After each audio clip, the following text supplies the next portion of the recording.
এই মুহূৰ্তত আপুনি কি ক'ব?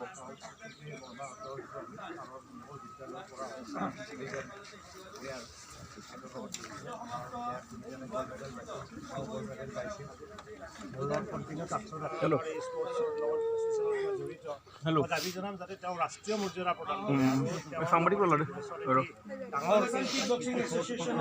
সন্মানীয় ছেক্ৰেটাৰী আমাৰ মাজত উপস্থিত আছে শ্ৰদ্ধাৰ বিশ্বজিৎ কাকতি ছাৰ, আমি তেখেতকো শ্ৰদ্ধাঞ্জলি জনোৱাৰ কাৰণে আহ্বান জনাইছোঁ। উৎসাহিত হৈছে খেলুৱৈগৰাকীকে ৰাষ্ট্ৰীয় মৰ্যাদা প্ৰদান কৰাৰ দাবী উত্থাপন হৈছে আৰু এই মুহূৰ্তত মই মোৰ সহযোগী দেখুৱাইছোঁ এছ'চিয়েশ্যনৰ সম্পাদক তেখেতে আৰু এইদৰে আচলতে যি মৰ্যাদা সেই মৰ্যাদা শ্ৰদ্ধাঞ্জলি নিবেদন কৰাৰ কাৰণে সকলো অঞ্চলৰ পৰা ক্ৰীড়া বিদ্যালয়ৰ ছাত্ৰ ছাত্ৰীসকল ক্ৰীড়ানুৰাগীৰ লোকসকল গোৰেশ্বৰৰ বিভিন্ন সমাজকৰ্মীসকল ওলাই আহিছে একেৰাহে আৰু সকলোৱে শকত থাকি পৰিছে। কাৰণ কিয়নো যিগৰাকী খেলুৱৈ ইতিমধ্যে গোৱাত খেলিবলৈ গৈ নিজৰ যি কৃতিত্ব সেই কৃতিত্ব প্ৰদৰ্শন কৰাৰ অন্তত আমাক এইদৰে আগুৰি ল'বলগীয়া হৈছে। তাৰ বাবে তাৰপিছতে মই আহ্বান জনাইছোঁ আৰু লগে লগে খেলুৱৈগৰাকী ৰাষ্ট্ৰীয় মৰ্যাদা সন্মানীয় মুন বড়ো উচ্চাৰিত হৈছে। এই দাবীৰ প্ৰতি বিটিআৰ বাহিনী চৰকাৰ পৰৱৰ্তী সময়ত তাৰপিছতে আমি আহ্বান জনাইছোঁ ষ্টুডেণ্ট ইউনিয়ন ভোগেশ্বৰ আঞ্চলিকৰ প্ৰেছিডেণ্ট সন্মানীয় লব কৰণীয়াক আমাৰ কৰণীয়া কছাৰীৰ জাতীয় মুখচাৰে তেখেতক শেষ শ্ৰদ্ধাঞ্জলি জনাবলৈ আহ্বান জনাইছোঁ। তাৰপিছতে আহ্বান জনাইছোঁ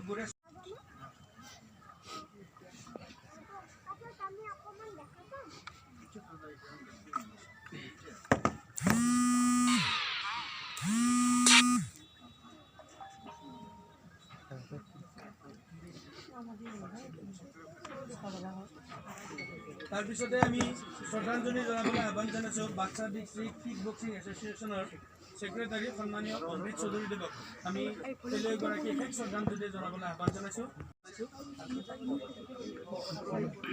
আৰু তাৰপিছতে আমাৰ আমি শেষ শ্ৰদ্ধাঞ্জলি জনাবলৈ আহ্বান জনাইছোঁ।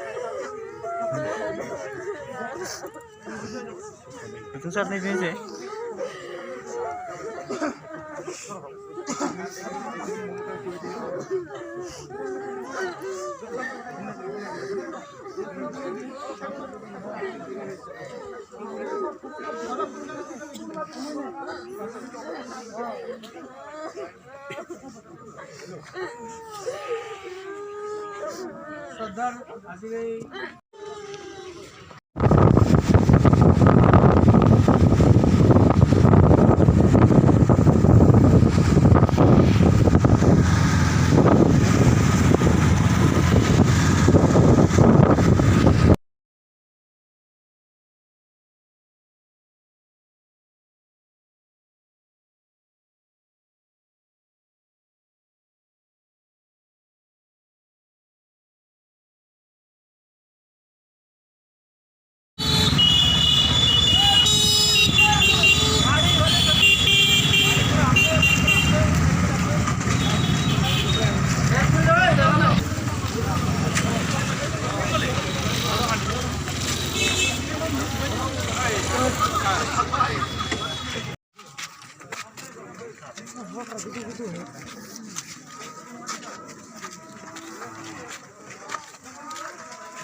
Malo, lala.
Olak bisa coba.